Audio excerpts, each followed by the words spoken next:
Okay, student. Today we'll discuss about the multiple inheritance, in which हम ये देखेंगे कि एक क्लास के फीचर जो होते हैं वो तो एक से इनहेरिट किए जा सकते हैं, लेकिन हमें अगर मल्टीपल क्लास के फीचर एक में इनहेरिट कराने हो तो मैं क्या करूँगी। सो अगर मैं क्लास एक बनाना चाहती हूँ, जैसे आप कॉलेज में आते हो, आपकी जो डिटेल शेयर की जाती है, not as a student, that as a person मैं आपको मान सकती हूँ। सो मैंने पहला एक वेरिएबल डिक्लेयर किया, that is called float name. Okay, and then sorry, float नहीं हो सकता है, it may be just because, क्योंकि आपका नाम जो होगा that will be string. Okay, string name और string address. Okay, phone number भी ले सकती हूँ, बट मैं अभी आपका basically these are the address. Okay, so variable मैंने दो डिक्लेयर किए, लेकिन अगर मैं यहाँ पे एक मोड नहीं डिफाइन करूंगी, that is called public, then it will become the private mode में हो जाएगा। So first declaring we have to consider this thing कि पब्लिक में मैंने class string name string address हो गया। और मुझे इसको इनपुट कराना है, what will I do, I will just enter C out, enter the name of student. Okay, so just like semicolon, we have to consider all these things, हमें type करते वक्त ध्यान रखनी होती। so scene what is name. Okay, and see out,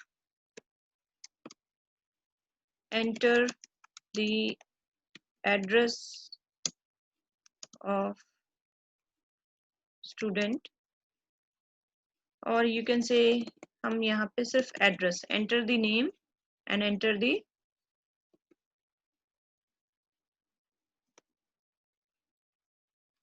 like, but what we'll do, we do one thing, p we will create a function that is called p underscore data.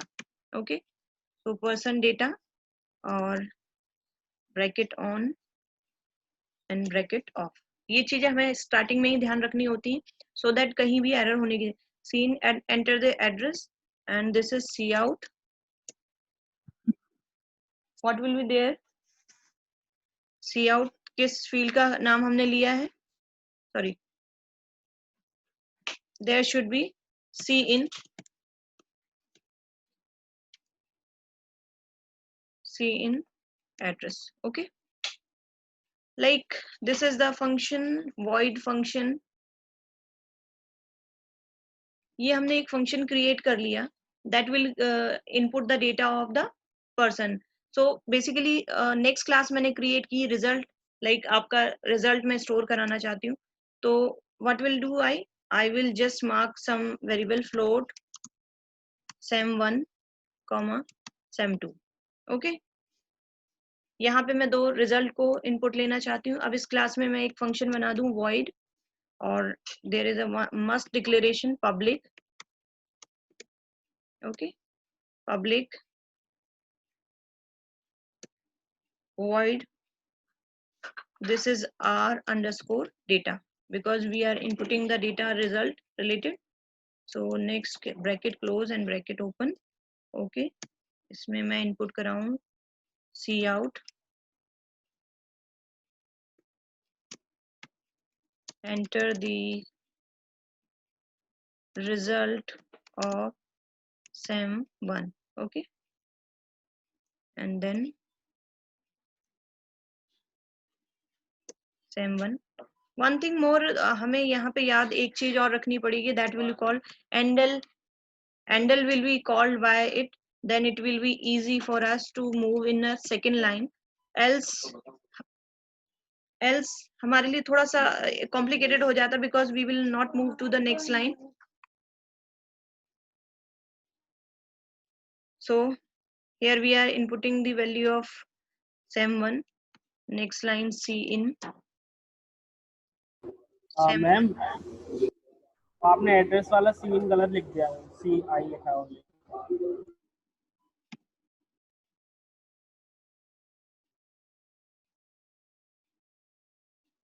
okay, so next our data sem1, next c out,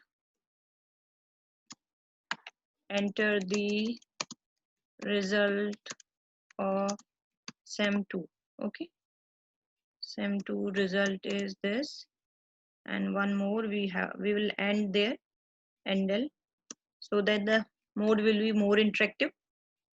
Okay, then endl. Okay, and next line scene. One more thing, student बहुत confuse हो जाते हैं cin C out में, so we have to take remember, एक short trick होती है, just like quotes के जो आप ग्रेटर देन साइन लगा रहे हैं, जिनका हिस्सा जो आउटसाइड होता है दैट्स कॉल्ड द आउटपुट, और ये इनकी साइड होता है, देन सी इनकी साइड होता है, दैट इज इनपुट। आप इसको ऐसे याद रख सकते हैं, सो नॉर्मली कंफ्यूजन क्रिएट नहीं होता है। सो सीन में हमने आर डेटा, अब मैं क्या कर रही हूँ, दोनों का इनहेरिटेंस एक नई क्लास में इनहेरिट करूंगी, so that all the feature of that belongs to the result class or person class will be inherited। तो मैंने एक नई derived class बनाई जिसका नाम है that will be class btech। okay, btech class जो किसके बेस वन कौन सी क्लास कहलाएगी आपकी, सबसे पहले कौन सी थी, पर्सन। पब्लिक मोड में मैं इसको इनहेरिट करा रही हूँ बिकॉज मुझे सारे फीचर उसके चाहिए। दूसरी क्लास कौन सी हो जाएगी आपकी, that is your result. Okay, result, and then BTech में मैं क्या कराना चाहती हूँ, दोनों का रिजल्ट प्रिंट कराना चाहती हूँ, इसलिए मैंने एक फंक्शन बना लिया दैट इज कॉल्ड पब्लिक। अब आपको ये पता होना चाहिए कि कैसे इनहेरिटेंस यूज हो रहा है यहाँ पे। सी आउट, एक वेरिएबल और डिक्लेयर कर दिया average. Okay, average C out, average of first and second sem is, क्या करेंगे हम, डायरेक्ट भी प्रिंट कर सकते हैं, कैसे, that will B sem1 plus sem2 that will B divided by 2, तो एवरेज हो जाएगा। और एवरेज के बाद मैं इसको सी आउट यहाँ पे प्रिंट करा लिया, एंड देन ये इस क्लास, यहाँ मैंने एक फंक्शन क्रिएट करना पड़ेगा, एवरेज के बाद मैं एक डेटा क्रिएट कर लेती हूँ दैट इज बीटेक है, तो void b underscore data, because BTech class से बिलोंग कर रहा है, सो जस्ट मैंने मार्क कर लिया और नथिंग एट एल, लाइक इसका क्लोजिंग हो गया, फंक्शन की क्लोजिंग यहाँ पे करनी पड़ेगी, एंड देन मेन में अब हमारा जो मेन इंपॉर्टेंट काम होता है वो, सबसे पहले जो डिराइव्ड क्लास है, लास्ट डिराइव्ड क्लास कौन सी है, बीटेक, तो मुझे उस क्लास का एक, बीटेक क्लास का एक मैंने ऑब्जेक्ट क्रिएट कर लिया। ओके, अब इस ऑब्जेक्ट के थ्रू मैं किसी भी क्लास के फंक्शन को कॉल कर सकती हूँ, जैसे पहला फंक्शन कौन सा है, बी डॉट, ये ऑब्जेक्ट के साथ जब भी मुझे फंक्शन कॉल करना होता है तो हमें मुझे क्या करना पड़ता है, डॉट ऑपरेटर, बी डॉट, पहला था p अंडरस्कोर डेटा। ओके, ये आ रहा है आपका already name, that's what more familiar with the user friendly mode में है ये, तो आपको बार बार टाइप करने के लिए बहुत सारी फैसिलिटी मिल जाती। Next is what, B dot, next क्या था हमारा result, r underscore data. Okay, and next one last is called b dot b underscore data। okay, let's check if any error, we will move to the error section। so just what we have to remember, run कराइए programme को। okay, मुझे यहाँ से language choose करनी पड़ेगी।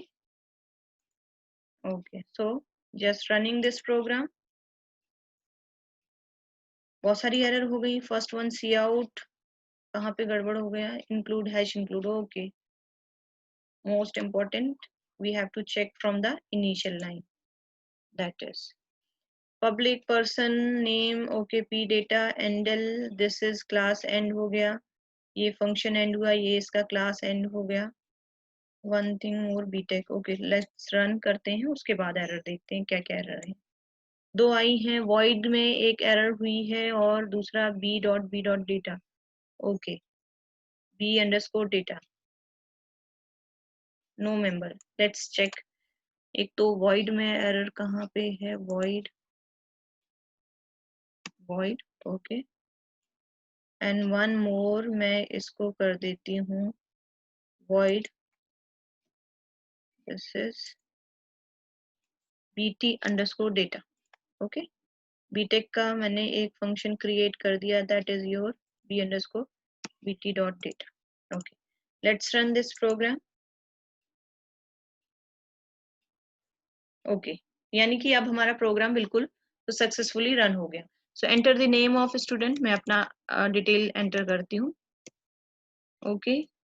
Address is India, मैं अपना result बहुत अच्छा आज नहीं मेंशन कर रही हूँ, it's almost 70 and one more, I improved my performance in the second sem, so average is 75.5.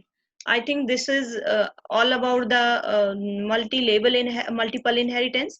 Just like मैंने class call की, person and result, इन दोनों के feature को मैंने inherit करा दिया किसमें, BTech नाम की class में। और इस तरीके से हम BTech के through, मतलब BT का एक object हमने create कर दिया और B के through हम सारी class के function को call कर पा रहे हैं। So this is all about the multiple inheritance, and this makes useful कि like मैं एक क्लास के थ्रू बहुत सारी क्लास के फंक्शन को, अब मैं जितने भी ऑब्जेक्ट क्रिएट करती जाऊं, अब रोल नंबर के हिसाब से मैं आपका क्रिएट करती जाऊं, मल्टीपल ऑब्जेक्ट क्रिएट करूंगी और मल्टीपल डेटा को कॉल कर सकती हूँ। सो लाइक हम नेक्स्ट एग्जांपल में डिस्कस करते हैं कि अगर हम किसी भी प्राइवेट और प्रोटेक्टेड मोड में कैसे एक्सेस करते हैं। जस्ट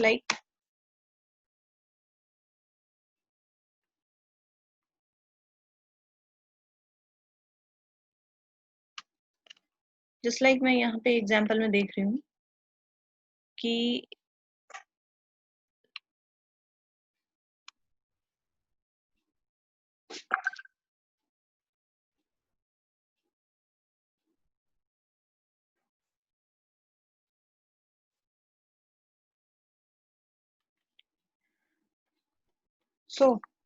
अब हम आज डिस्कस करने वाले हैं नेक्स्ट कि हम प्राइवेट और प्रोटेक्टेड मोड में जब किसी भी वेरिएबल को एक्सेस करेंगे तो कैसे एक्सेस करते हैं। जैसे मैंने एक क्लास क्रिएट की, क्लास ए, इसमें प्राइवेट वेरिएबल डिक्लेयर कर दिया a=5, protected variable x, and public में एक फंक्शन कॉल किया जिससे हम x वेरिएबल की वैल्यू को डिफाइन कर रहे हैं।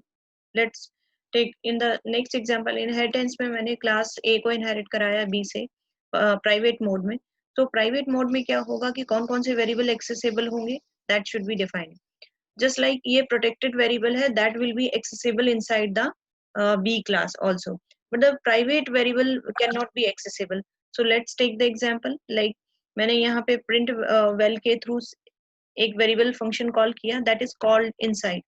प्रिंट वेल में मैंने सेट वैल्यू नाम के फंक्शन को कॉल कर लिया और उसकी वैल्यू सेट 10 डिफाइन कर दी।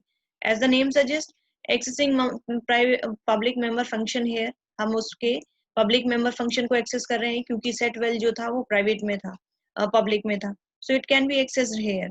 अब मैं यहाँ पे वैल्यू प्रिंट कराना चाहती हूँ x की, क्योंकि x जो है वो क्या है, प्राइवेट मोड में है। विल इट बी एक्सेसिबल कि x की वैल्यू अगर मैं प्रिंट कराना चाहती हूँ, x की वैल्यू कितनी हो जाएगी, दैट इज सेट वैल्यू से मैंने x की वैल्यू 10 सेट कर दी। बट अगर मैं एग्जाम्पल में अगर a की वैल्यू प्रिंट कराना चाहती हूँ, सो विल डिस्कस लेटर, पहले तो हम प्राइवेट मोड में इसको प्रिंट करा के देख लेते हैं।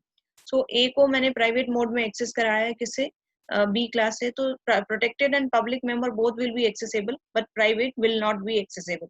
सो लेट्स टेक b क्लास का मैंने ऑब्जेक्ट क्रिएट किया, ऑब्जेक्ट obj, और ऑब्जेक्ट के थ्रू मैंने प्रिंट वैल्यू नाम का एक फंक्शन कॉल कर लिया, that was the function of the b class. So it will print the value and what will happen we'll see later।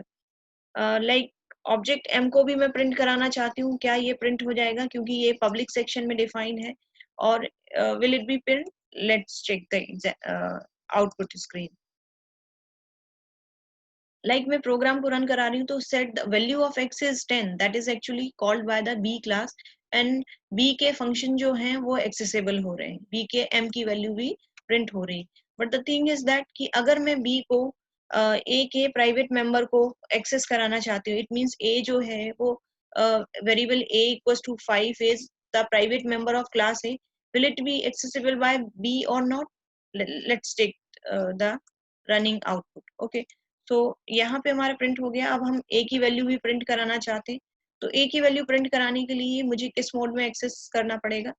Like मैं रन करा के देखूं, आप देख रहे हैं यहाँ पे और एरर है डिक्लेयर्ड प्राइवेट हेयर। तो ए क्लास का जो है वो प्राइवेट मेंबर है, that will not be accessible outside the class. अगर मुझे इसको क्लास के बाहर एक्सेस कराना है तो मुझे कहाँ पे इसको सेट करना पड़ेगा? दैट विल बी, इसको मैं प्रोटेक्टेड मोड में भी एक्सेस करा के देख लेते हैं। अगर हम प्रोटेक्टेड मोड में एक्सेस कराएंगे, क्या ये एक्सेसिबल होगा? Let's see. देखिए, ए की वैल्यू प्रिंट हो गई, बी की वैल्यू भी प्रिंट हो गई और एम की वैल्यू भी प्रिंट हो गई। इट मींस जो भी प्रोटेक्टेड मेंबर होंगे या जो भी पब्लिक जब भी हम प्राइवेट मोड में इनहेरिट कराएंगे तो आपके protected and public member both will be accessible, but the private member will not be accessible outside the class. This can be happen here. यहाँ पे सी आउट एम के थ्रू मैंने class के object जो that is was in public mode वो मैंने main में access कराया, बट क्लास बी में मैं प्रिंट करा सकती हूँ क्लास ए के प्रोटेक्टेड मेंबर को, सारे के सारे जो भी आप एक्सेस कराना चाहते हैं। सो जस्ट लाइक आप इनहेरिटेंस के बहुत सारे मोड को प्रोवाइड कर सकते हैं। मैं यहाँ पे अगेन ए की वैल्यू को सेट करके प्राइवेट मोड में कर दूं so that it will be easy. Private mode में जो भी वेरिएबल होते हैं they are not accessible while we are inheriting in the private mode. Let's check if we are inheriting in the public mode, what will happen here? Like मैं अब इसको run करा के देखूं, क्या ए की वैल्यू जो है वो प्रिंट होगी? देखिए, जब आप इसको with in the int a is a private within in this context means a की वैल्यू जो है वो प्राइवेट सेक्शन में डिफाइन है, so it will not be accessible outside the class even we have inherited in the public mode. So just like we are in protected mode, so just inheriting the class in the protected mode. So that's all about the inheritance. आप अलग अलग method के through इनकी value को change कर सकते हैं और चेक कर सकते हैं। अगर मैं यहाँ पर ए की वैल्यू प्रिंट कराना चाहती हूँ ऑब्जेक्ट डॉट ए, और ए को मैंने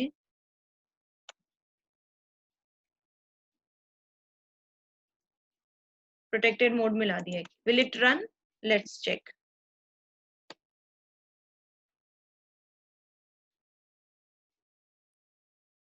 ये देख लीजिए, a is a protected within this context और a equals to not declared in the protected here. Like आपने a को जो protected mode में कर रखा है और class को मैंने किस mode में inherit कराया है? That is in protected. So it will be, जब कोई protected variable होता है उसको मैं access कराना चाहती हूँ तो that should be in